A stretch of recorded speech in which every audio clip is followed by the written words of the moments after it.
여러분 오늘 이 본문을 이해하려면 지난주 설교 내용을 조금 기억해야 됩니다. 자, 사실은 지난주 설교 내용이 13장과 14장 오전 오후 설교였어요. 13장이 뭐였죠? 13장이 뭐였죠? 내용이? 네? 예.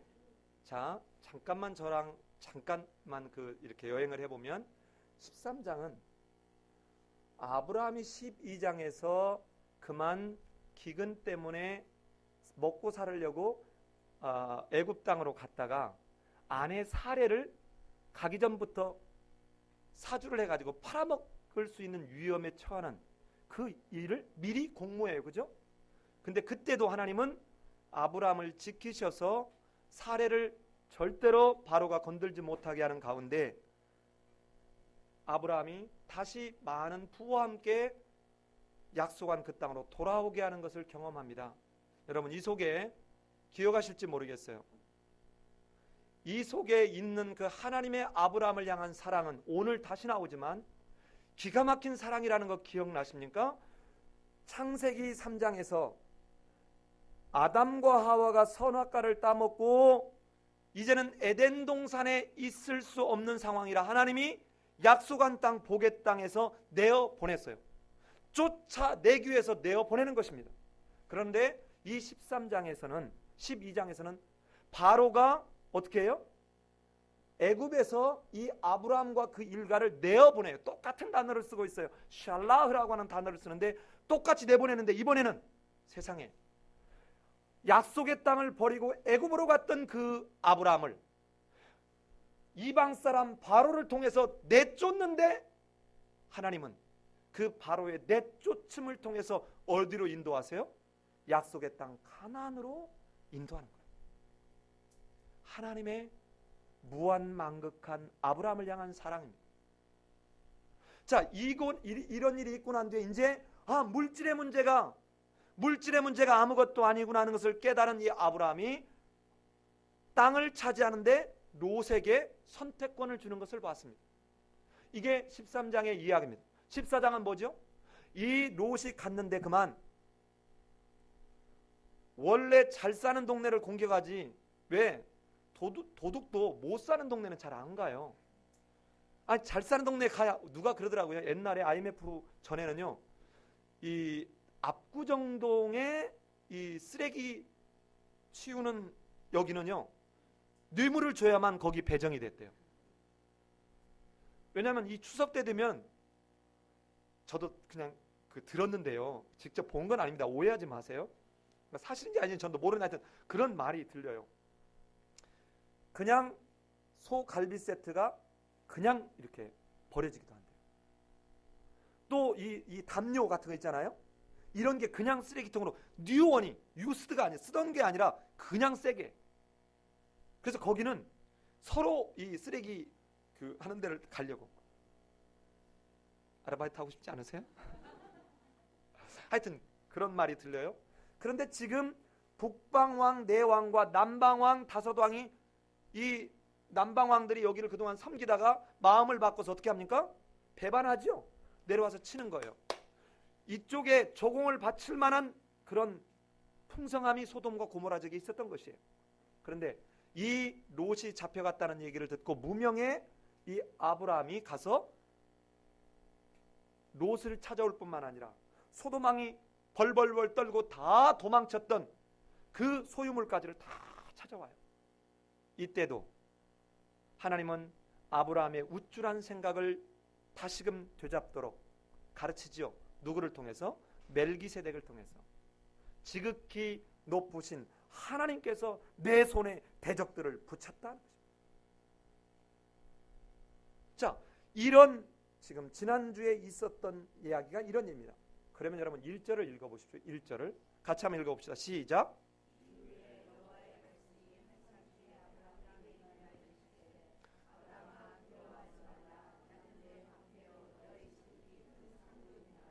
자, 여기를 이 우리말 성경의 해석이 아쉬운 부분이 있어요. 뭐냐면 이후에 그러니까 이후가 도대체 어떤 건지 잘 모르겠죠. 예? 그렇죠?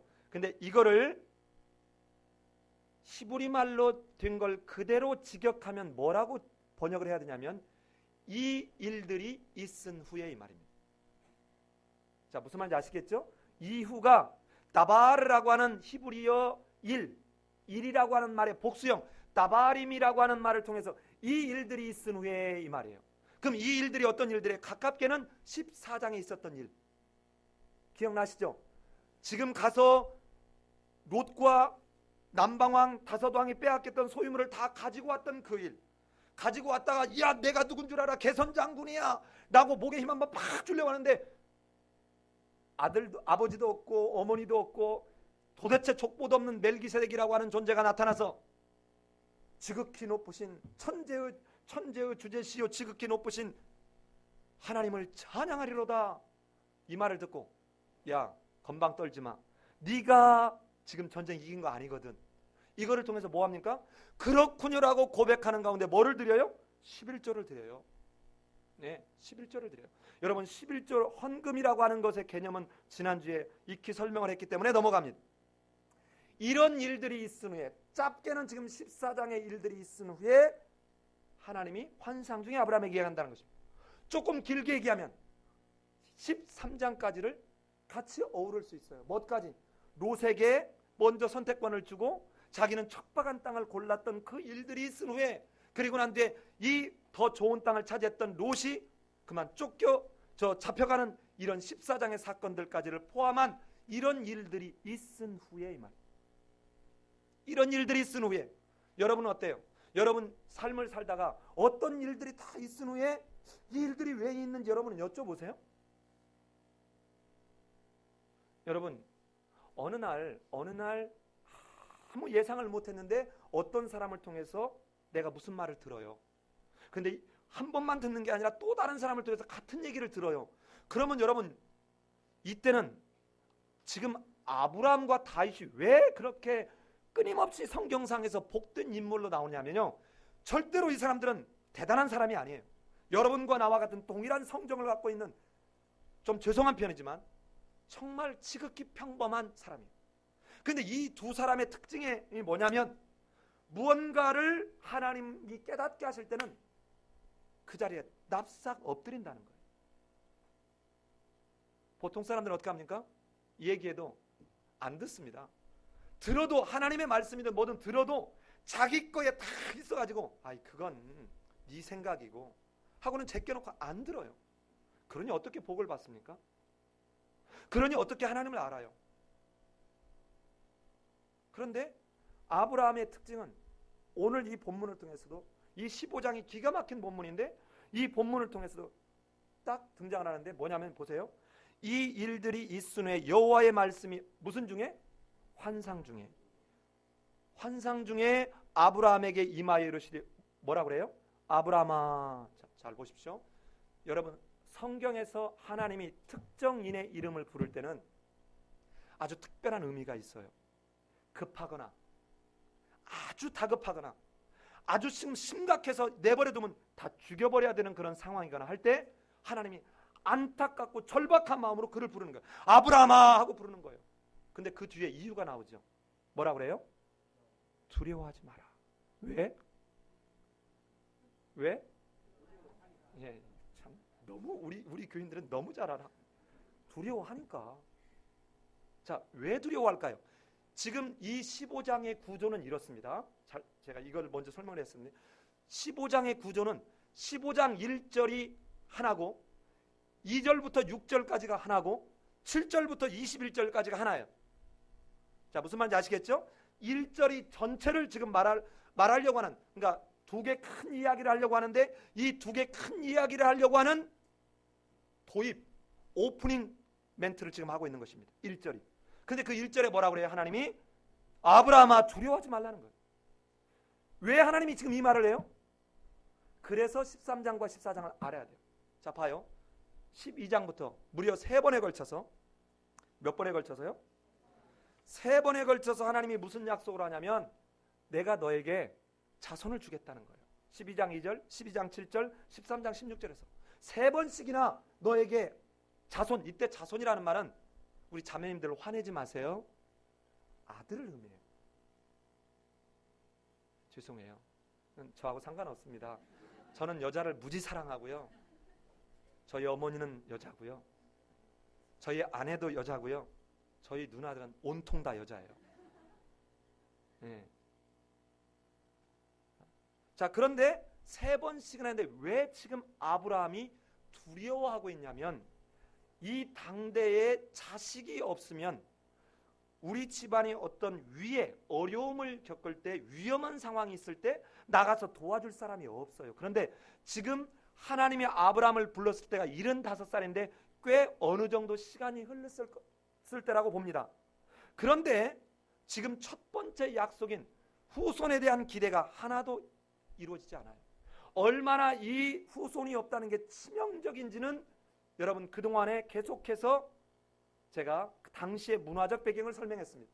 그런데 BC 612년에 아수르라는 나라가 망하는데, 이 아수르가 망한 뒤에 아수르의 수도 니느웨라고 하는 부근에 어떤 지역이 있냐면 누지라고 하는 지역이 있어요. 여기에서 굉장히 많은 토판, 흙으로 만든 토판들이 발굴되는데 거기에 이것을 참조할 만한 내용이 나오고 있다는 것입니다. 뭐라고 나오냐면 이런 거예요. 얼마나 자식이 없는 게 어렵냐면, 노인이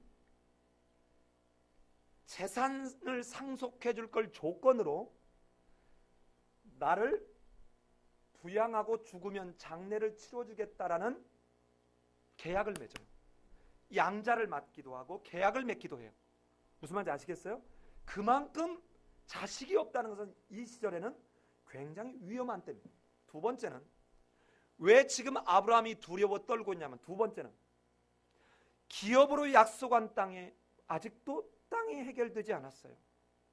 이게 네 땅이 하고 땅을 얻지 못했습니다. 이미 애굽에서, 그리고 북방 네 왕과의 전투에서 하나님이 두려워할 것이 없도록 이기게 하였음에도 불구하고 아브라함 입장에서는 시간이 흘러가면서 어때요? 이루어지는 게 아무것도 없어요. 여러분 같으면 어떨까요? 저는 누가 오늘 만나자라고 예를 들어서 전화를 하겠다고 했는데 전화가 아침에 한 10시쯤 안 오면 이제 막 궁금해. 왜 전화가 안 오지? 내가 전화를 해야 되나? 근데 지금 아브라함은 하루나 몇 시간이 아니라 시간이 어쩌면 몇 년 이상, 어떤 학자들은 한 10년 정도 지났을 수도 있다라고 지금 봐요. 그런데 아무것도 환경적으로 좀 바뀌는 게 없다는 것입니다. 이때 이 아브라함이 두려워 떠는 이 아브라함에게 하나님이 뭐라고 그래요? 첫 번째, 나는 내 방패요. 두 번째, 나는 내 상급이라. 자, 이 두 말이 13장 14장에 있는 말을 다 포함하는 이야기예요. 자, 방패 하면 여러분, 방패가 큰 방패가 있고 작은 방패가 있는데 방패가 어떻게 되냐면 원형으로도, 왜 우리 영화 보면 왼손으로 여기다 탁 해놓고는 저쪽에서 칼로 탁 치면 이걸로 탁 맞고 이걸로 공격하고 또 칼로 탁 맞고 이러죠. 이 방패는 이중적 의미가 있습니다. 하나는 나를 보호해주는 의미가 있는가 하면, 성경에서 방패는 다 여호와 하나님을, 주권자를 지칭할 때 방패를 거론해요. 자, 이처럼 이 방패라는 말, 나를 보호한다는 말이 실은 어디서, 이 방패라는 말 뜻이 마겐이라고 하는 이 히브리어 말이 이미 어디서 나왔냐면, 우리 한번 가볼까요? 어디 나왔나? 14장 20절을 가봅시다. 14장 20절 같이 한번 읽어보죠. 시작.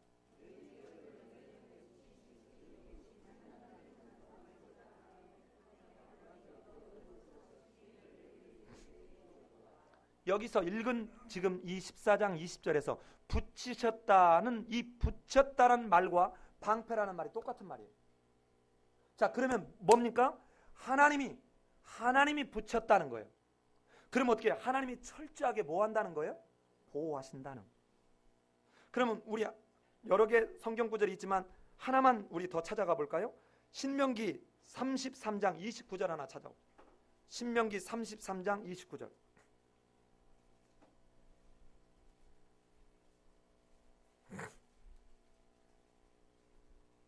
자, 자, 같이 한번 읽어보실까요? 신명기 33장 29절 같이 한번 읽어보겠습니다. 시작.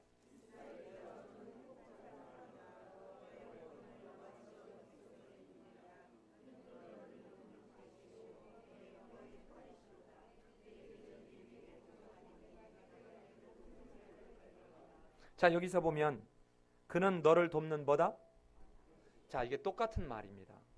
앞에서는 부치신이라고 나왔고 여기서는 왕이라고 나왔죠. 그죠?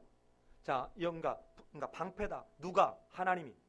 그래서 이중적 의미를 갖고 있는데 보호하시는 분이고 또한 어떤 분이 보호하시느냐? 주권자요 왕이 보호하신다 이 말이에요. 자, 무슨 얘기입니까? 너 지금 저 북방 내왕과 전투할 때 너 어떻게 이겼냐? 그러니 너는 뭐 하지 마라? 두려워하지 마라. 내가 너를 그들을 네 손에 붙이지 않았냐 하는 거예요. 붙이지 않았냐? 그러니까 내가 뭐다? 너의 방패지 않냐? 그러니 뭐 하지 마라? 두려워하지 마라. 그 다음에 두 번째는 뭐를 얘기해요? 내가 너의 뭐다? 너희 지극히 큰 상급이니라.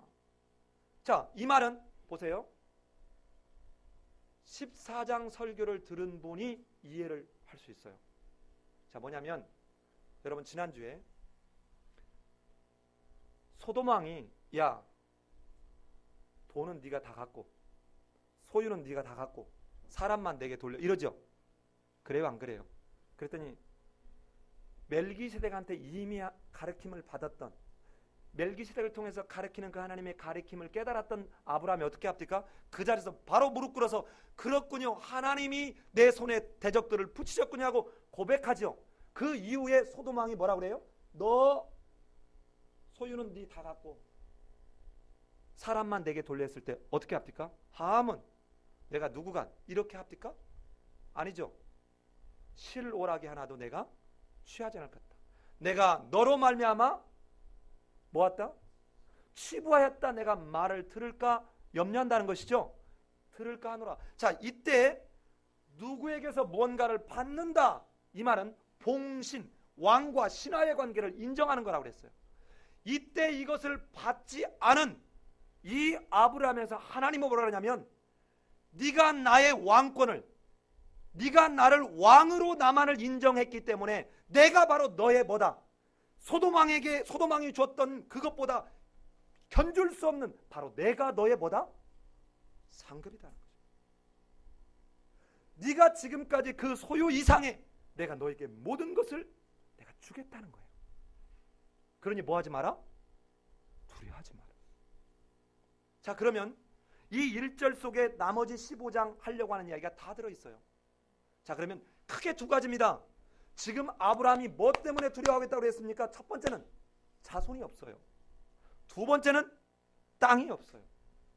2절부터 6절까지는 자손에 관한 이야기고 7절부터 21절까지는 땅에 관한 이야기예요. 자, 그런데 한번 볼까요? 하나님이, 자, 이런 거예요. 지금 여기서 이거 여러분 하는 말이 무슨 말이냐면 이걸 제가 요즘 젊은이들 버전으로 한번 바꿔볼게요. 자, 보십시다. 여러분, 아브라함이 벌벌 떨어요. 그러니까 이때 나는 내 방패요 내 상급이로다, 이 말이 무슨 말이냐면 야, 나 하나로 안 되겠냐? 나면 안 되겠냐? 이 말입니다. 내가 있는데 안 되겠냐? 나 말고도 더 필요한 게 있니? 하나님이 얼마나 아브라함이 지금 안타까운 상황이면 하나님이 환상 중에 나타나서 이 아브라함에게 하고자 하는 말을 함축적으로 한마디로 표현하면 나면 안 되겠냐? 여러분 혹시 결혼해서 살다가 어느 때는 막 경제적으로 어려울 때도 있어요. 너무너무 어려울 때 있어요. 저는 이 부분만 되면 우리 집사람한테 할 말이 없어요. 너무너무 어려워서. 근데 그때 막 힘들 때 내가 있으면 나 하나로 안 될까? 나는 당신만 있으면 돼. 지금 하나님이 아브라함 향해서 이 사랑의 확인 고백을 하고 있는 것입니다. 그 내용이 1절이에요. 근데 이 1절을 이해해야만 이 뒤에를 다 이해하게 돼요. 나 하나로 안 되겠냐. 자, 그런데 이 사랑의 확인 고백을 들은 아브라함이 여러분 뭐라고 하는가 한번 봅시다. 그게 2절이에요. 2절 한번 읽어봅시다. 시작.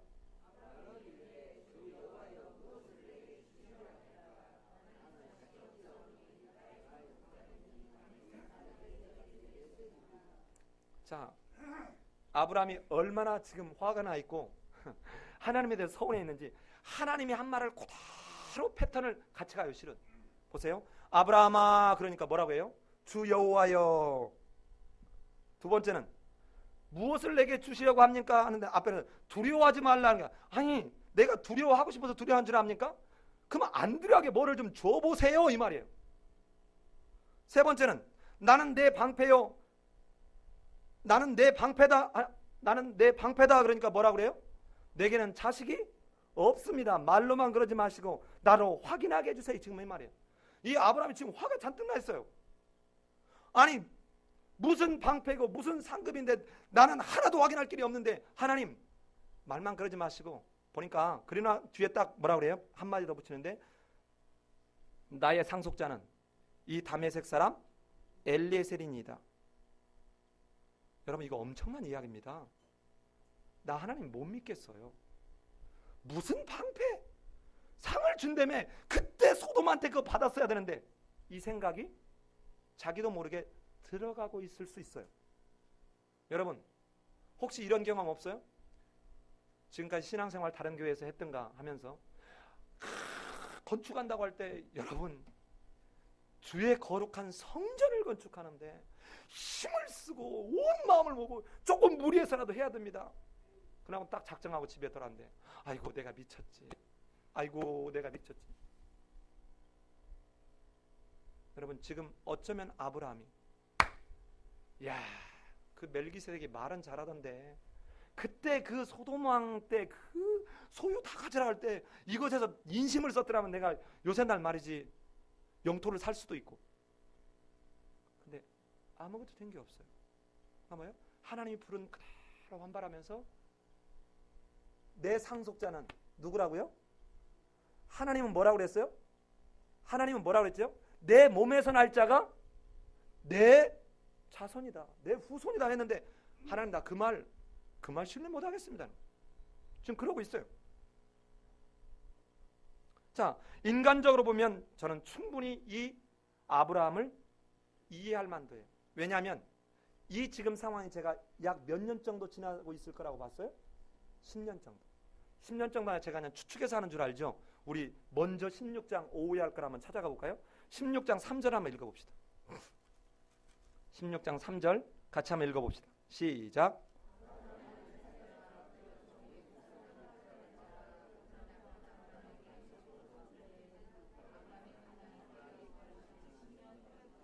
자, 약 10년쯤 되었을 때 지금 요 15장 상황이 벌어지고 있는 거 이제 아시겠죠? 자, 그러는 이 아브라함의 하나님 말을 그대로 받아서 되치고 있습니다. 제가 우리 애들을 키워보니까 아빠가 말하면 아빠 말 그대로 받아서 치는 그런 경우가 있어요. 여러분, 그때 그냥 안 해요 이럴 때보다 아빠가 한 말 그대로 토달아가면서 말하는 그때 있으면 어떻게 하고 싶어요? 예, 줘받고 싶어요. 정말 줘받고. 여러분, 우리 준섭이 주성이 다 마찬가지야. 옆에 손가락질 하지 마. 여러분, 지난주엔가도 제가 말씀드렸죠. 지혜로운 여자는 베개머리 송사한다. 정말 이건 여러분 여자 무조건 참고 지내라 이 말이 아니에요. 이 세계를 다스리는 사람은 대부분의 남자들인 게 맞은데 이 남자를 다스리는 사람은 여자인 걸 여러분 잊지 마세요. 근데 이 여자가 베개머리 송사해야 다스려져요. 이것을 우리 자녀들에게 제가 이 말을 하는 것은 부모님이 완벽하기 때문에 부모님 말을 들으라는 게 아니에요. 부모님은 어느 때는 여러분보다 훨씬 부족할 수도 있어요. 실수할 수도 있어요.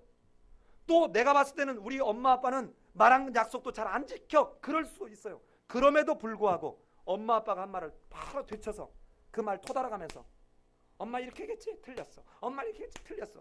이런 건 아브라함이 하고 있는 실수하고 똑같아요.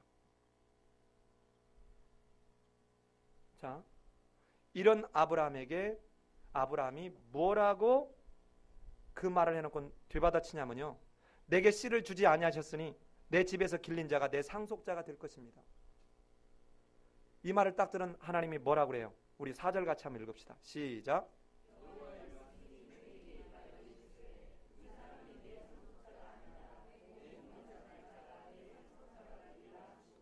아브라함이 2절 3절에서 그렇게 해댔을 때 하나님이 무슨 생각이 들었을까? 야, 내가 너를 어떻게 갈대아 우리에서 지금 데리고 나왔는데, 내가 뭐 하려고 너를 데려 들어왔는데, 그리고 너 애굽 갔을 때 내가 어떻게 하는가 못 봤냐?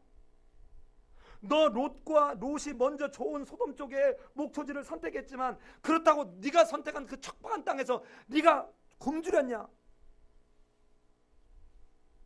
너 북방왕하고 싸울 때 네가 힘이 있었냐, 능력이 있었냐, 무기가 있었냐? 내가 네 손에 북방왕을 붙이지 않았더냐? 아직도 나를 못 믿겠냐? 이때 여러분 3절과 4절 사이에 이 아브라함의 이야기를 듣는 그 하나님의 마음이 어떨까요? 우리 자녀들이 꼭 엄마 아빠한테 화나면 이렇게 대들 때 그 엄마가 어떤 심정일지를 생각해 봐요. 우리 한나는 절대로 이런 말 안 하겠지만, 글쎄 왜 그러니까 나 낳았어? 엄마가 내게 해준 게 뭐야? 지금 아브라함이 하나님을 향해서 그런 지금 말투로 대들고 있는 거하고 똑같아요. 여러분, 제가 누차 얘기하지만 성경을 문자로 읽으면 안 돼요. 성경을 내가 읽는데 그 성경이 나의 문제를 읽어내야죠. 그렇지 않고 성경을 100독을 하고 200독을 하면 뭐합니까? 에스라우스 가봐요. 정말 성경 100독 했다는 사람 내가 만났다니까요. 100독 했는데도 성경 말이 무슨 말인지 몰랐대요. 에스라우스 오고 난 뒤에 감이 잡히기 시작했대요. 그런데 그 뒤에 그 사람의 삶을 이렇게 옆에서 곁에서 보면 내가 볼 때는 아직도 나는 그 말씀 만난 것 같지 않아요.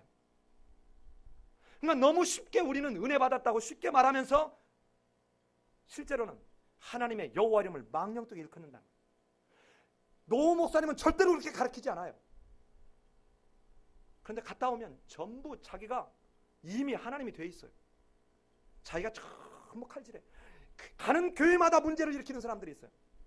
목사님 설교는 이게 틀렸고 이게 틀렸고 저게 틀렸고, 그래놓고는 뭐예요? 심지어는 그 교회에 있는 목사님의 설교를 들으려고 하지 않고 노 목사님 설교 들으려고 그래요. 그럼 샤론교회를 가야지. 하나님은 그 목사님을 통해서도 일할 것이고, 하나님은 그 당대의 노 목사님을 통해서 왜 이것을 알게 했을까를 생각해야죠. 자, 그런데 지금 아브라함이 덤비는 모습이 오늘날 우리 가정에서 부모에게 덤비는 모습하고 비슷한 상황으로 지금 덤비고 있다는 것입니다. 이 하나님의 마음, 이 하나님의 아파하는 이 마음, 저는 이걸 보면서 저라면 이렇게 했을 것 같아요. 이 아이 배은망덕한 놈아, 내가 너를 지금까지 어떻게 내가 지키고 돌봤는데 네가 이 모양이냐? 그리고 난 뒤에 하나님이 어떻게 합니까? 여러분, 버리지 않습니다. 이게 하나님의 사랑인데 뭐라고 그래요? 데리고 나가서 자, 하늘의 뭇별을 보라. 이때 보라는 말은 지금까지 여러분들 창세기 3장에서 하와가 선악과를 본즉 먹음직도 하고, 이때 본다는 말과 단어가 달라요. 이때 본다는 말은 찬찬히 오랫동안 자세히 유심히 지켜본다는 말. 너 한번 하늘의 뭇별을 유심히 찬찬히 잘 지켜봐라. 어떻게 하겠다? 내가 이 뭇별들을 셀 수 없는 이 뭇별들처럼 내 자손을 이렇게 만들겠다는 거예요. 지금 하나님이 전혀 다른 얘기를 하고 있는 것이 아니라 앞에서 했던 말씀을 다시 한번 확인하는 거예요. 어디를 한번 가볼까요? 13장 16절 가봅시다. 13장 16절 같이 한번 읽어봅시다. 13장 16절 시작.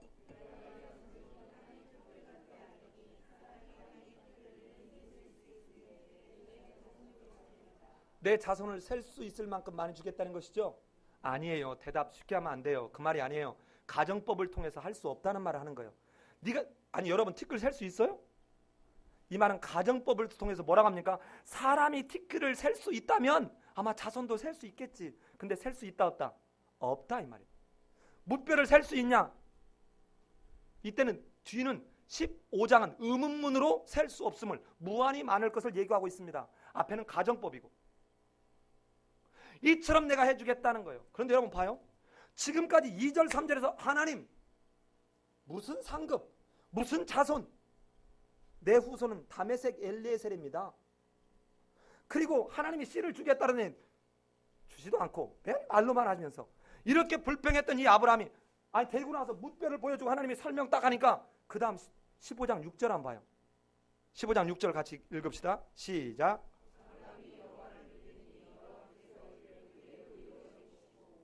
여러분 보십시오. 이 말이 이 15장 6절을 많이 들어서 설교들을 많이 하는데 여호와를 믿으니 여호와께서 이를 그의 의로 여기시고 이 말이에요. 지금 하나님이 하시는 말씀을 앞에 멜기세덱을 통해서 가르쳤던 것처럼 가르치니까 아브라함이 지금 뭐 하는 거예요? 그 앞에서 알겠습니다라고 그 하는 말씀에 그대로 받아들이는 거예요. 잘 들으셔야 돼요. 여러분 여기에서 아브라함이 여호와를 믿으니 여호와께서 이를 그의 의로 여기셨다. 아브라함이 의를 행했다는 말이 아닙니다. 어떠한 의로운 행동을 했다는 게 아니에요. 그런데 아브라함이 믿으니, 자 우리말로 보면 아브라함이 믿으니, 그럼 주체가 누굽니까? 아브라함이에요. 그런데 잘 보세요. 여기에 있는 동사 아만 동사는 아만 동사의 히피령이에요. 만약에 카령이라면 아브라함이 믿은 거예요. 그런데 여기서 이 아만 동사는 히피령이에요. 히피령은 사역동사라고 그랬죠. 우리 삶의 예배행교는 이제 이 정도는 알죠. 히피령 하면 사역동사. I will make him believe me 이 말이에요. 내가 너로 뭐 하겠다? 믿게. 자 보세요. 하나님이 은혜를 주심으로 아브라함이 지금 멜기세덱을 보내서 하나님이 내 손에 대적들을 붙이게 한 걸 알게 하는 것처럼 하나님이 내가 이 뭇뼈를 네가 셀 수 있나 보라. 이런 것처럼 내가 너의 자손을 주겠다 하는 이것을 하나님 지금 믿도록 뭐 하는 거예요? 도와주시는 거예요.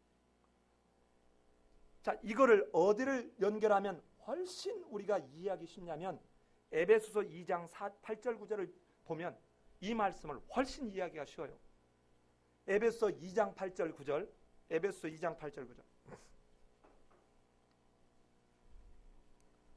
자, 같이 한번 보십시다. 자, 이거 이제 암송할 만한데, 자, 같이 한번 읽어볼까요? 에베소 2장 8절 9절 시작. 너희가 은혜를 인하여 믿음으로 말미암아 구원을 얻었나니 이것이 너희에게서 난 것이 아니요 하나님의 선물이라. 행위에서 난 것이 아니니 이는 누구든지 자랑치 못하게 함이니라. 이제 저를 보십시오. 너희가 믿었어. 믿음으로 말미암아 구원을 얻는데 그 믿음이 뭘로 인하여? 그 은혜를 인하여. 누구의 은혜? 하나님의 은혜. 이 하나님의 은혜를 인하여 성령을 통해서 나로 하나님을 알게 하고 하나님의 사랑을 깨닫게 하시는 그 은혜를 인하여 내가 하나님을 그렇군요, 하나님이셨군요라고 고백하는 그 고백, 이거를 하나님이 뭘로? 믿음이라 뭐 하신다? 받아주신다는 거죠. 자, 믿음의 개념은 나중에 다시 한번 설명할 때가 오리라고 보고요. 오늘은 15장 전체를 봐야 되니까 여호와께서 이를 그의 뭐로? 의로 여겨주셨다. 자, 이때 여겨주신다 이 말을, 여겨주신다는 말을 좀 잘 이해를 하셔야 되는데, 이 여겨주신다는 말이 무슨 말이냐면 짊어지다 이 말이에요. 짊어지다 또는 정하다, 간주하다. 자, 그러면 여러분 잘 보십시오.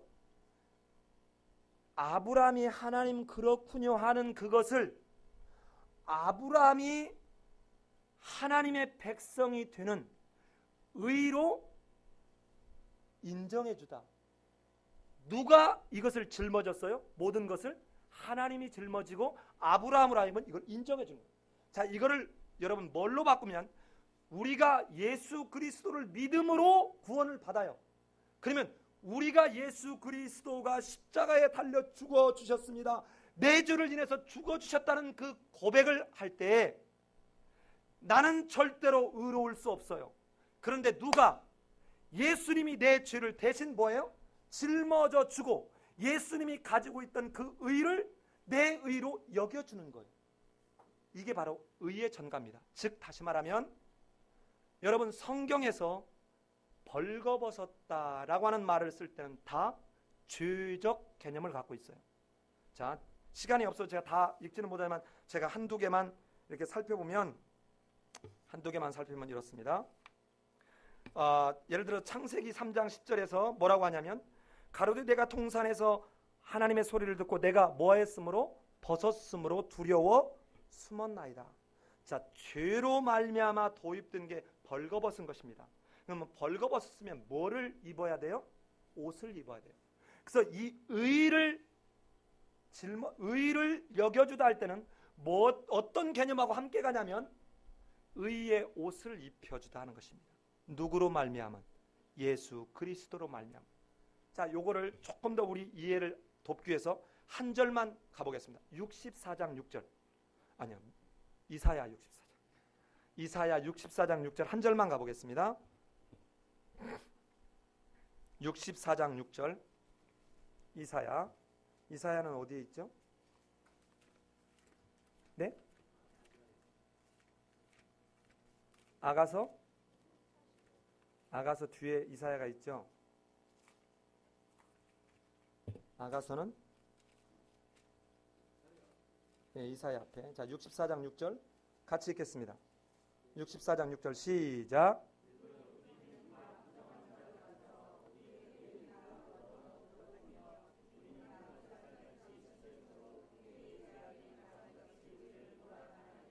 자, 우리의 의는 다 뭐 같아요?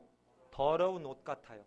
죄를 지은 우리는 이제는 이 더러운 옷을 벗고 깨끗한 옷을 입어야 하는 것처럼 이때 입는데 우리의 힘으로 입을 수 없는 옷이라는 것입니다. 그래서 여기서 여기시다 이 말은 짊어지다 그런 의미가 있다는 것입니다.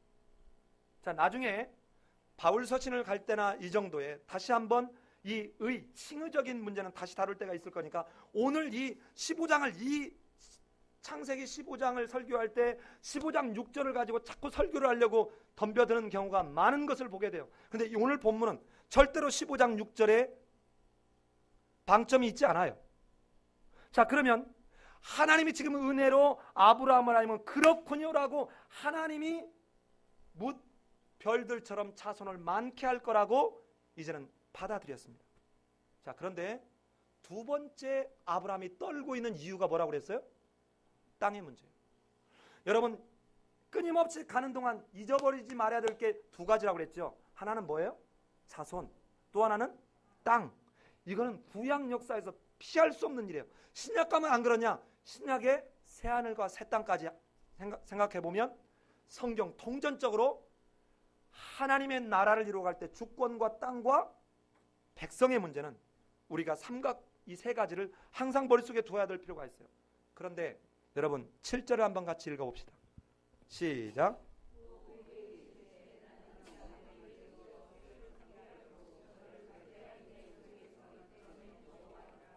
예, 이때 하나님이 이제는 두 번째 문제를 가지고 얘기를 해요. 땅에 관한 문제를 얘기하는데 이때 아브라함이 뭐라고 하는지 한번 볼까요? 자, 8절 하나 더 읽어보겠습니다. 시작.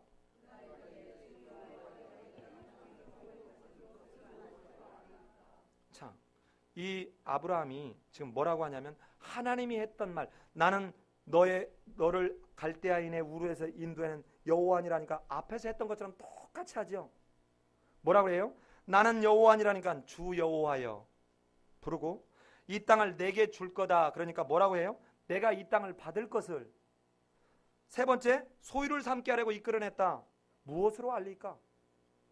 자, 세 가지 하나님이 한 말을 그대로 세 가지 또 그대로 반응하면서 물어요. 그런데 아까보다 진보되는 모습이 있어요.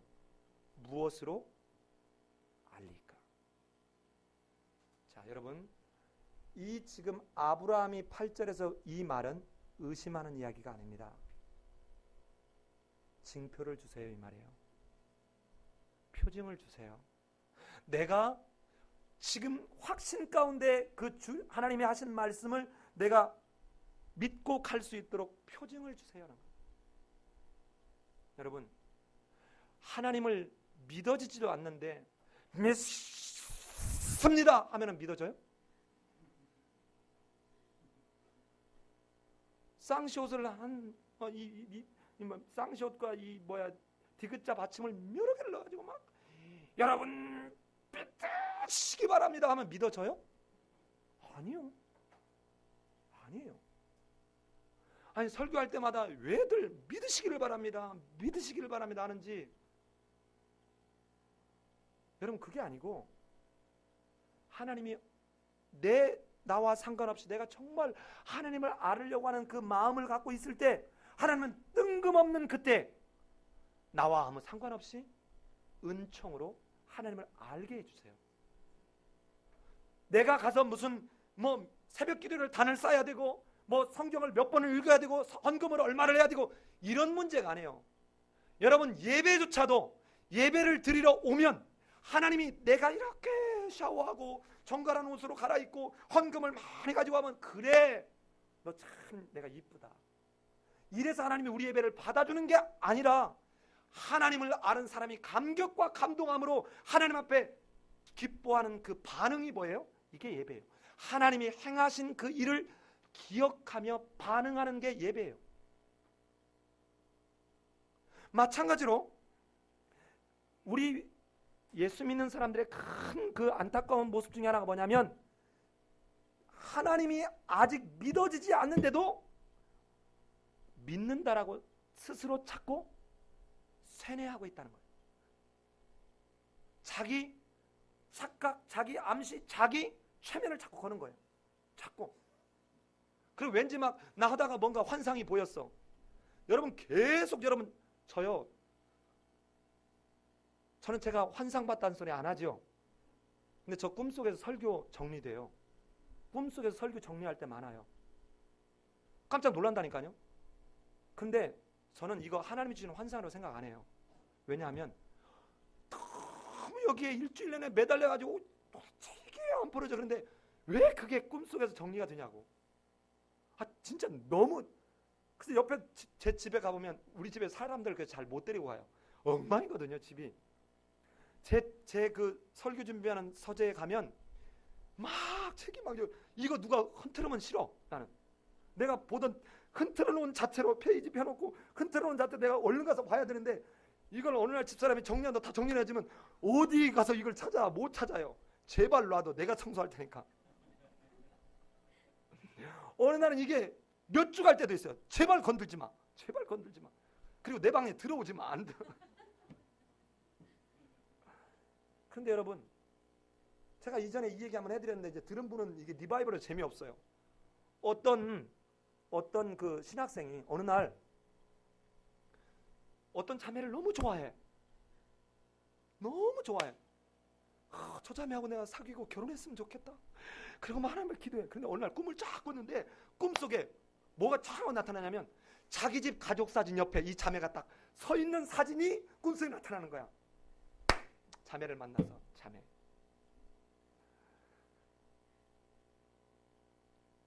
아무래도 자매와 나는 하나님이 맺어준 인연인가 봐. 왜요? 내가 하나님이 주신 환상을 봤는데 글쎄 우리 집에 걸려있는 그 가족 사진에 자매가 옆에 나랑 같이 서 있더라고. 이 자매가 아주 믿음이 괜찮은 자매야. 하나님의 환상 중에 나타나서 형제에게 말을 했다는데 어떻게 거부해? 그러니까 어떻게 해요? 그러면 우리 한번 사귀어 봅시다. 한 1년이 지났는데 자매가 우리 헤어집시다 이런 거예요. 그 형제가 상처를 받고 신학대학 교수에게 찾아간 거예요. 교수님 어떠면 좋아요? 왜 그러냐? 제가 환상 중에 이 자매와 결혼하도록 하나님이 이 환상을 주셨는데 자매가 헤어지자입니다. 교수님이 이렇게 몇 가지를 물었어요. 그래, 그 자매를 만나면서 기도 생활이 더 풍성해졌냐? 생각해 보더니 아니요. 그러면 예배가 더 귀해졌냐? 아니요. 가끔 3일 예배 땡땡이 치고 데이트하러 갔어요. 그건